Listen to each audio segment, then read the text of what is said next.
Asia की सबसे बड़ी झोपड़पट्टी कही जाने वाली मुंबई की धारावी में 21 सितंबर को अनधिकृत निर्माण के विरोध में कार्यवाही करने गए सरकारी अधिकारियों पर हमला किया जाने की घटना सामने आई है।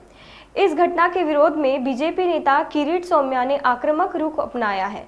सौम्या ने आज धारावी पुलिस स्टेशन पहुंचकर घटना का तीव्र विरोध किया, साथ ही मामले में लिप्त आरोपियों को ढूंढकर सख्त कार्रवाई की मांग की।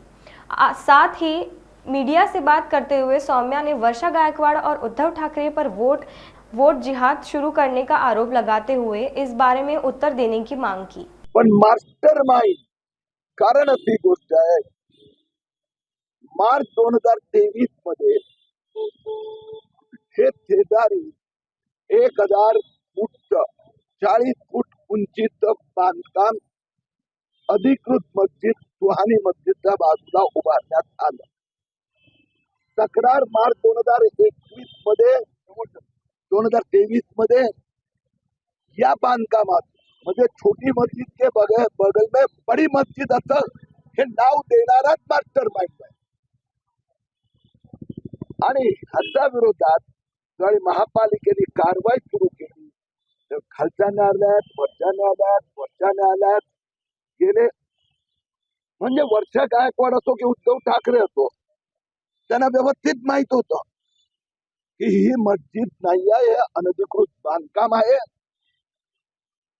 या आधी 2दा पाडण्यासाठी नोटीस देण्यात आल्या होत्या आणि त्यावेळी हे पाडण्याचं ठरवलं गेलं।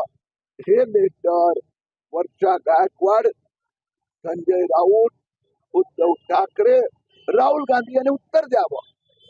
याचा प्रकाराचा उकसवण्याचं लोकांना काम कोणी केलं? नेते हे होते। आणि इथे कन्फर्म झालं की लोक जी आली होती त्यात मुंब्राची लोक होती, गोवंडीची पण होती, भिवंडीची पण होती, नागपाडाची होती, नौपाडाची होती, बहरामपाडाची होती, इथे उमरखाडीची लोक होती, मोहम्मद अली रोडची होती, भेंडी बाजाराची होती। हे सगळे पोचले कसे? आणि यात सरळ सरळ उकसवण्याचं काम केलं। म्हणून मास्टर माइंड वर कारवाई झाली पाहिजे।